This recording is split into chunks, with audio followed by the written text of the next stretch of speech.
The life of John Keats is full of pain and poetry.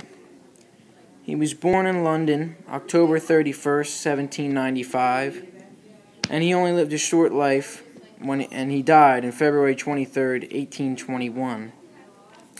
He was only 26 when he died. Death was always in his mind because his father died first when Keats was only 9, then his mother died when he was 15, and his brother died when Keats was 24.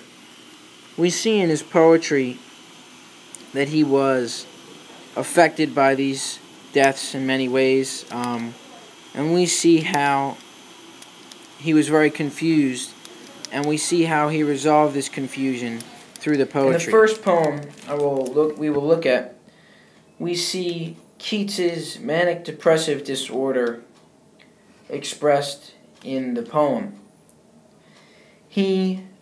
This disorder basically makes him go through periods of depression and happiness, being excited and not excited.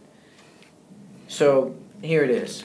Welcome joy and welcome sorrow, leaves weed and Hermes feather, come today and come tomorrow, I do love you both together. I love to mark sad wastes in fair weather, and wear a merry laugh amid the thunder, fair and foul I love together. The first way what we see that Keats deals with this disorder is that he learns to accept both of the joys and sorrows of his life together and think of them as one. Here's another excerpt from Welcome Joy and Welcome Sorrow. Oh, the sweetness of the pain, muses bright and muses pale, bear your faces of the veil. Let me see and let me write, of the day and of the night, both together let me slake all my thirst for sweet heartache. Let me bower be of you, interwreath with myrtles new, pines and lime trees full in bloom, and my couch a low grass tomb.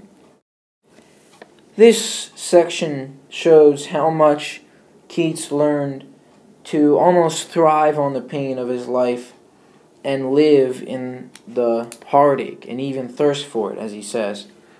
At the end of the poem, we see how conscious Keats is of his impending death when he says, my couch, a low grass I take a break now in the midst of the beautiful weather, and explain something that was central in the conceptual force driving all his poetry, which was the concept of negative capability.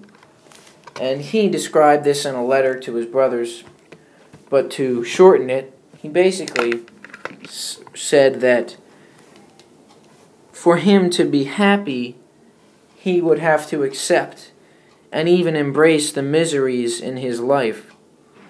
He was very poor, and though he did start out trying to get a job as an apothecary and going to Guy's Hospital in his 20s, he later decided to pursue it, and for a few short years he wrote many poems, even long things, and a play.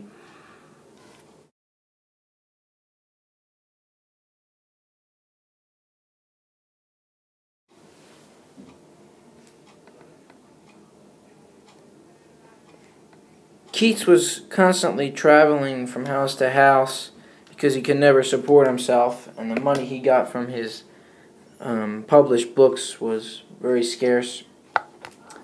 One time, while living in someone's house, he met Fanny Braun, which was to be the love of his life for only 2 more years until he died. He met her in 1818. This was a turning point, or at least a very significant factor in his life, because it was the one thing that he truly saw beauty in, other than nature. It was the one very real thing that he could grab onto, and he could not grab onto it for very long.